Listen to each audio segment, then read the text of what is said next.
I want to welcome everyone to the Coastal Wealth webinar, Women and Finances. I have the honor of introducing our speaker, Kristina Bergman. Kristina is a graduate from Washington Jefferson College with a business degree and started her career with Aflac in Alaska. She actually lived in Alaska with her husband, August, and her son, Augie. Once moving to Florida to enjoy the beach and the sun, Kristina joined Coastal Wealth, became a holistic financial planner, and today I'm proud that she holds a Series 7 and 66.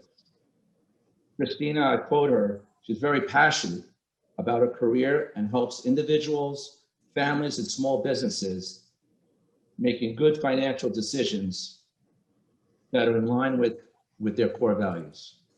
It's been an incredible experience watching Kristina develop into one of the leading advisors at Coastal Wealth. Everyone, I'd like to turn the meeting over to Kristina Bergman. Thank you, everyone. My name is Kristina Bergman. I'm excited to be here today to discuss an overview of women and finances. We know that the route to financial well-being will be different for everyone, but regardless of what path you take, a strong grasp of the fundamentals is imperative.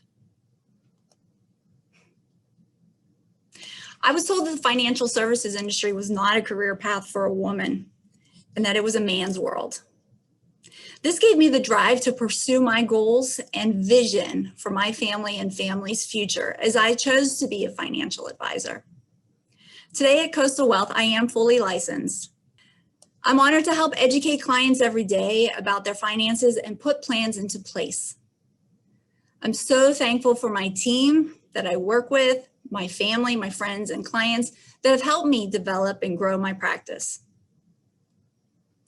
Today, as we celebrate International Women's Month, we wanted to be able to help remind women that finances are no longer a man's world. Women are living longer than men, and they are poised to inherit a huge amount of wealth. Many will be the sole decision makers, and it is important to start understanding the basics of financial well-being. Financial well-being is linked to our positive mental health. It impacts our health, wealth, and peace of mind. Financial wellness is also important for a woman's own self-worth. The most important way women can empower themselves is by being financially educated. Please grab a pen, a notepad to take down notes and hold your questions. I'd like to save them till the end.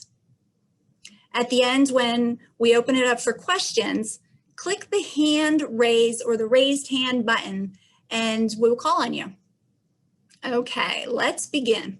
First off, the information provided here is not written or intended as specific tax or legal advice.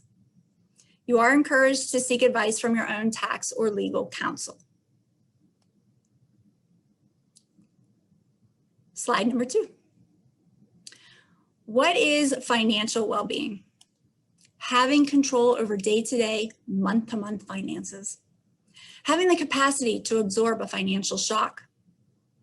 Being on track to meet financial goals, and having the financial freedom to make choices that allow one to enjoy life. We'll talk about these ideas today. Slide number 3. Let's start our conversation with wealth. What is it? Wealth is the value of all your assets minus the total debt owed. This is also known as your net worth.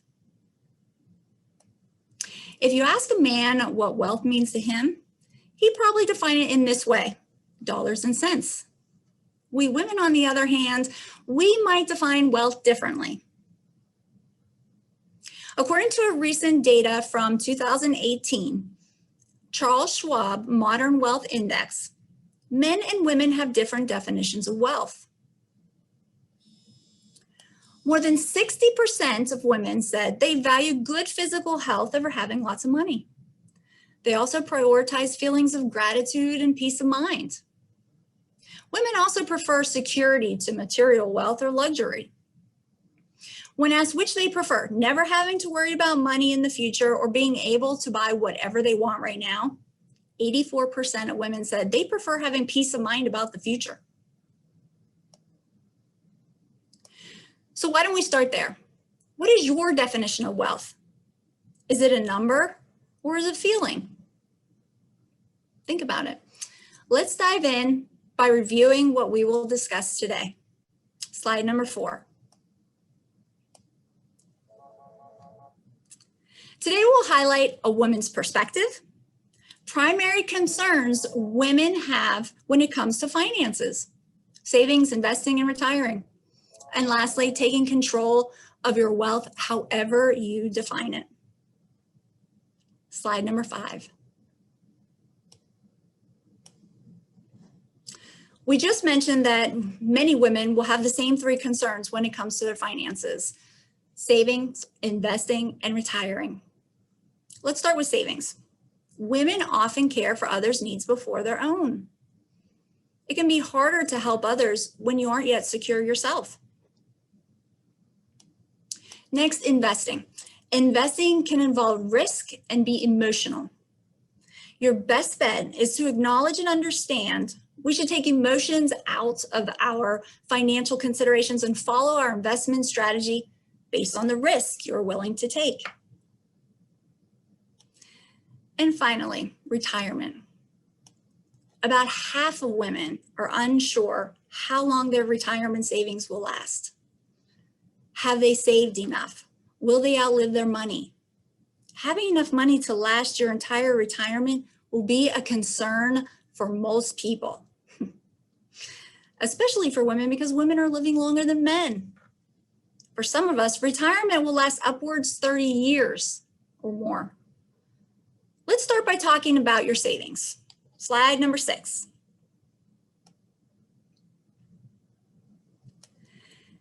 Saving money is the foundation of every financial strategy you will have. And with savings, like anything in life, you'll need to set a goal for yourself. But unfortunately, life isn't always so cut and dry. Priorities change, and outside forces can derail even the best laid out plans.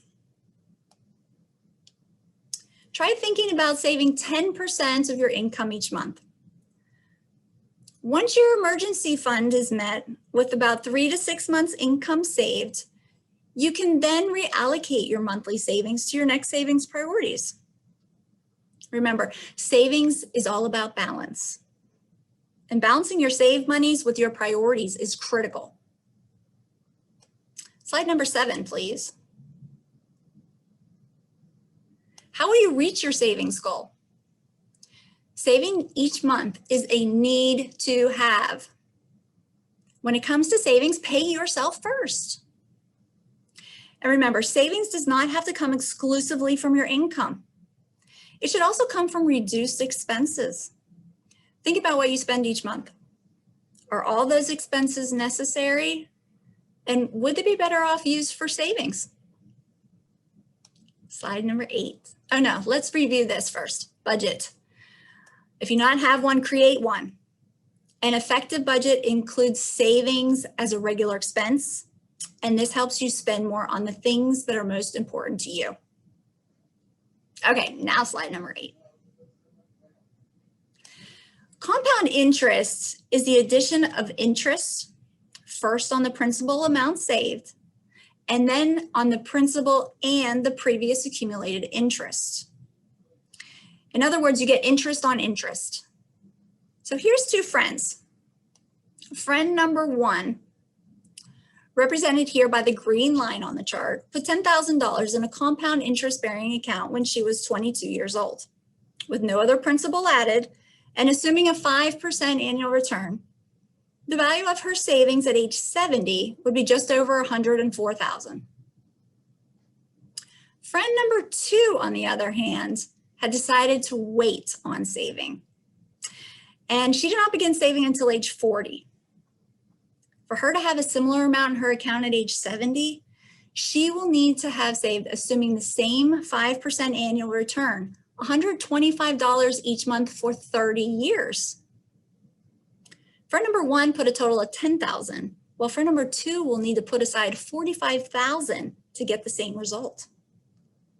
The bottom line, the earlier you begin to save, the more money and more flexibility you will have to reach your savings goals. Slide number 9. It makes sense for you to strike a balance between your savings and your debt. Think back to the previous slide where we discussed the effects of compound interest. If you focus only on your debt and not your savings, how many years of compound interest could you be missing out on? Our goal is to be debt-free when we retire and have a large nest egg saved. Okay, before we begin the next slide, I want to speak in general terms about investing. Let's start by defining what we mean when we talk about investing: stocks, bonds, and mutual funds. When we mention stocks, also called equities, we are talking about the purchase of a share in the ownership of a company. These stocks or shares are issued by companies to raise capital. Bonds are debt obligations. And when you purchase a bond, you essentially become a lender to that entity. That entity will pay you interest for your loan. When we discuss mutual funds, we're talking about investment portfolios that pool your money together with other investors to purchase a collection of stocks, bonds, or other securities. Mutual funds are typically managed by professional portfolio managers who make investment decisions based on the stated goals of the fund. Okay, slide number 10.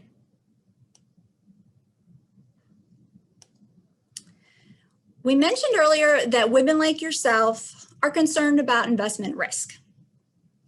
What are your goals? What are you trying to accomplish? Develop a plan. Second, understand your risk tolerance. We'll discuss this a little bit in a second. Next, be realistic about your investing expectations. I wanted to talk about the rule of 72. The rule of 72 is the amount of time it will take your money to double based on the interest rate that you will earn.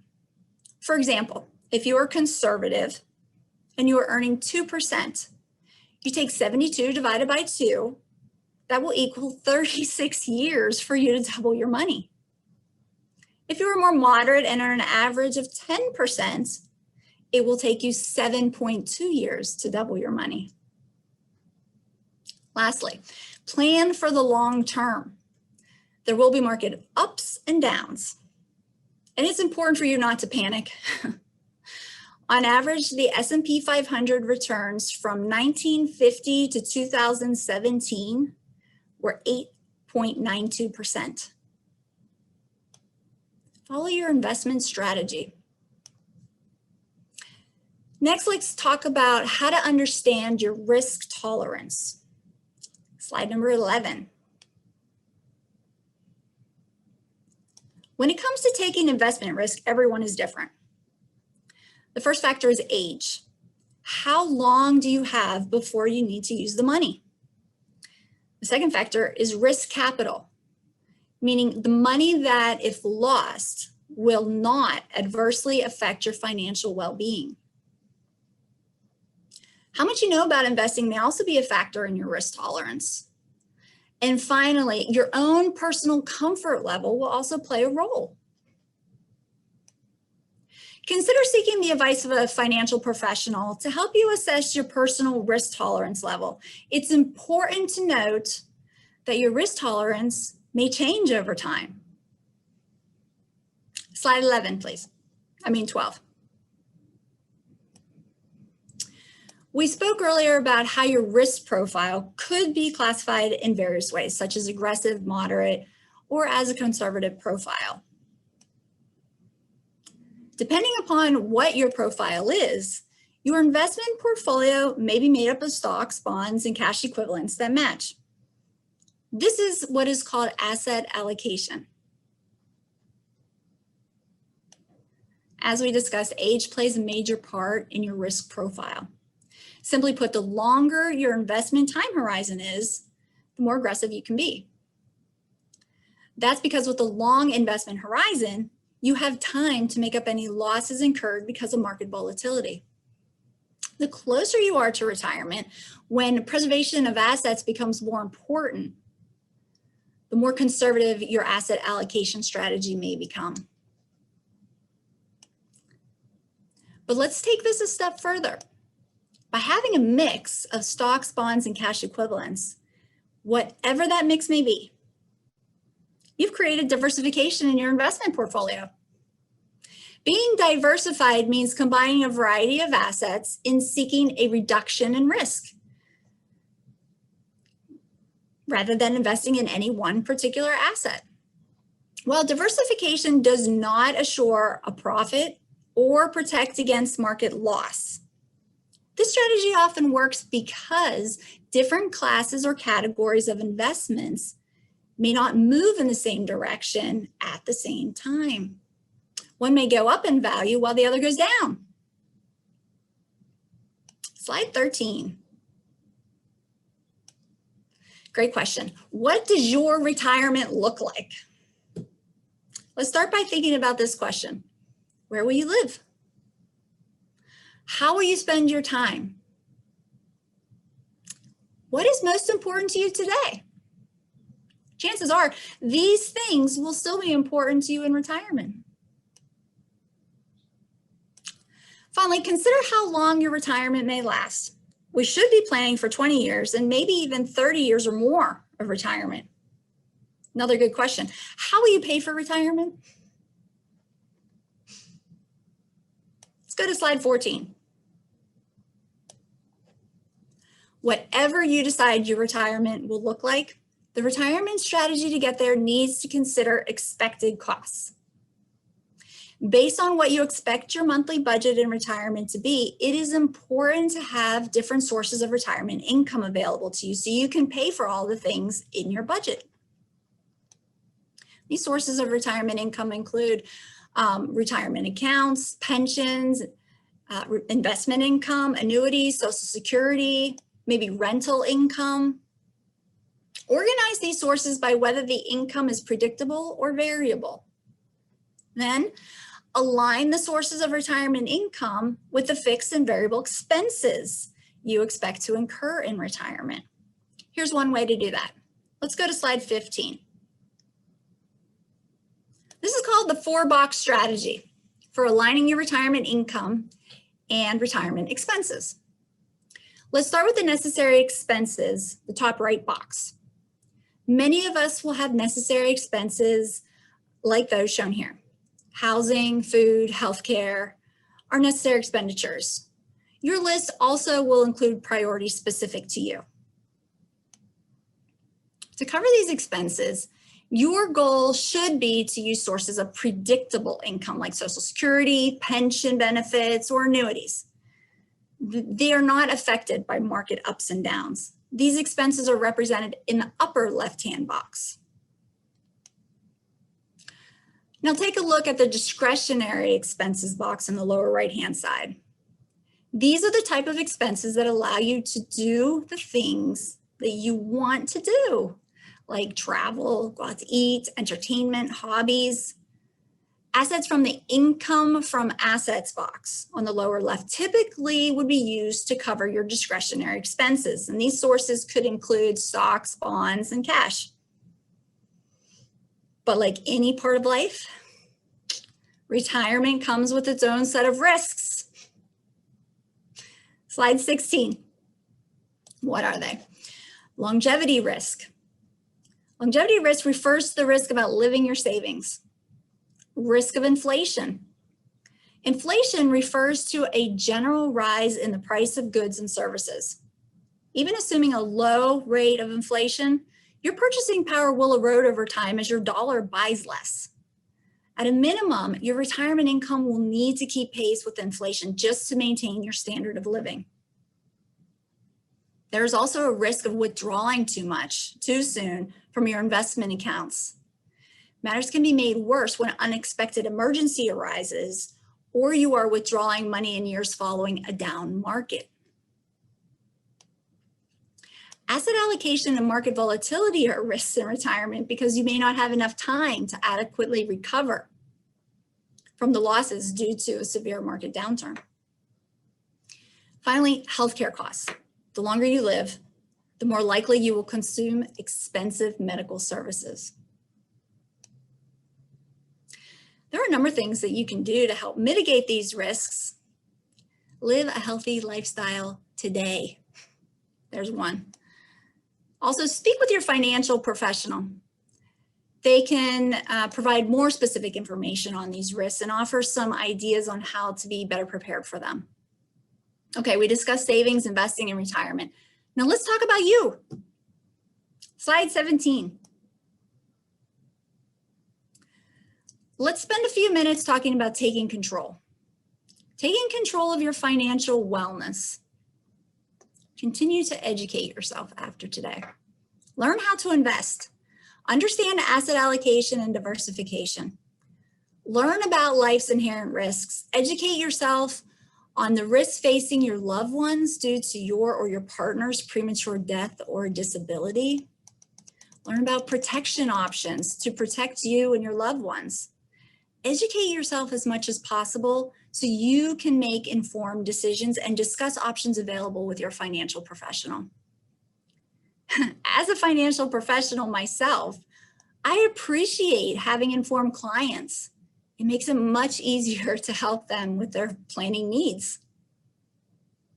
Slide 18. The next step in taking control is knowing yourself. Recognize what motivates you. What are you trying to accomplish? What's most valuable? Knowing what is most important can help you make better financial decisions. That's how we started this conversation today. When we talked about wealth, is wealth defined as a number or feeling to you? Think about it. Slide 19, please. Earlier, we talked about the idea that many women may put their needs, may put others' needs, ahead of their own. Typically, they are your children, your parents, your spouse. You need to understand what these impacts may be and plan with them in mind. Slide 20, please. Taking control also means asking for help. Build a support group with friends and family and work with a financial professional. 21. To recap, be proactive about savings. Establish a monthly savings goal and stick to it. Educate yourself about investing. Start your retirement planning with an end in mind. And take control over your finances. Slide 22. I'm thankful my firm asked me to present Women in Finances to you today. I hope that you have gained something from it. If your financial professional invited you here today, set up a consultation with them and continue the conversation. We will learn more about you, your family, your concerns, and your goals. We work with you to put a strategy in place. Before we get into questions, I also wanted to say, once we are done answering questions, we'd like to take a 3-question poll to help us with our future webinar planning. Thank you for your time, women and men who decided to join us today. I hope you found value. I am happy to take any questions now. We can open it up. Just raise your hand, the little icon on the bottom of your screen. Looks like Jocelyn has a question.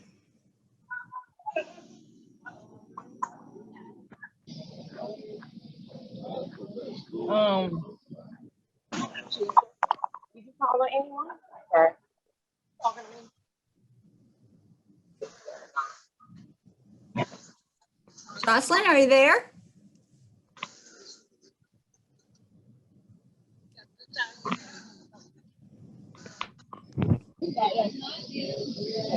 Man, that thing, you get lost. I think maybe we didn't have a question. Anybody else? And it's okay if you can't think of your question today. I do have a question. Oh, you do? Okay. Go I'm ahead. sorry. So I kind of got out here, unfortunately, just a tad bit late.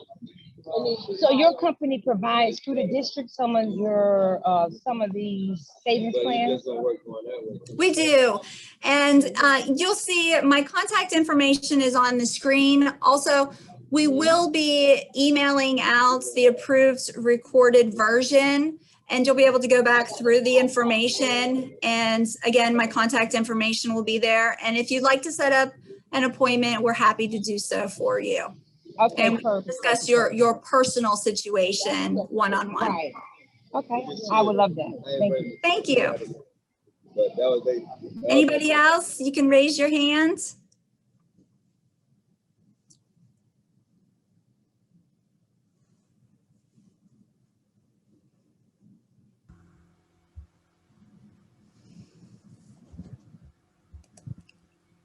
Looks like we have a couple more raised hands.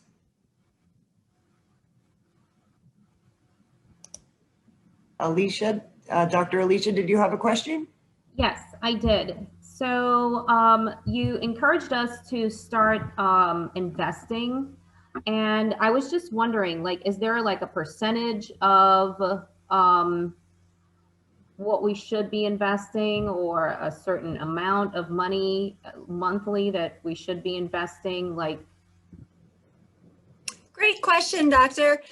When we talk about investing, whether you're working with your own company who offers a 401k, one thing to consider is what is the match. You want to invest at least up to the match, because that would be free money your company is providing to you to capture that.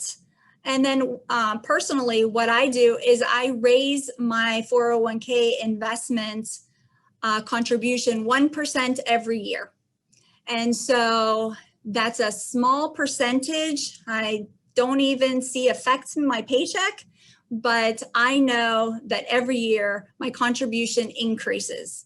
If you are individual, we have individual accounts that you can be investing in. And like the most important thing we talked about is setting up a savings.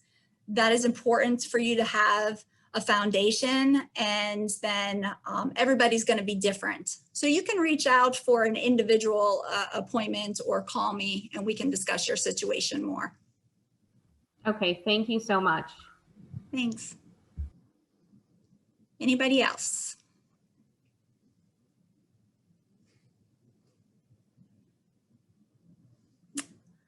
Okay, I tried to keep this at a 30-minute window, and I think we're pretty close. So if you want to go ahead and answer the questions on the poll, it's just 3 questions. Pretty straightforward. Did you find the information in the webinar valuable? Which of the following future webinar topics interest you? Just click on one that would interest you for number 2. And where did you hear about this webinar? Just click on number 3, where you found it.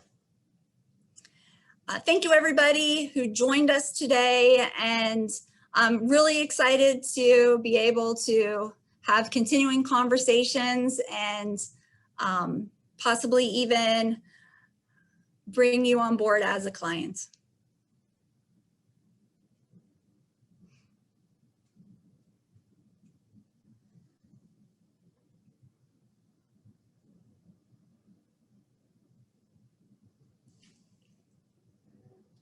Looks like the poll is almost over. We've got 1 minute left.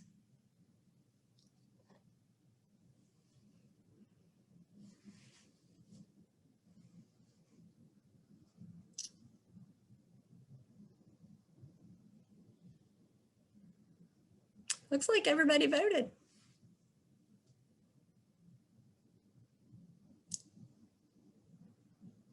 Awesome. I'm glad you guys liked it. Transitioning into retirement is a huge question for many, going from the accumulation phase to the distribution phase. And that's an area we specialize in. Great. Hope to talk to you all soon. Thank you.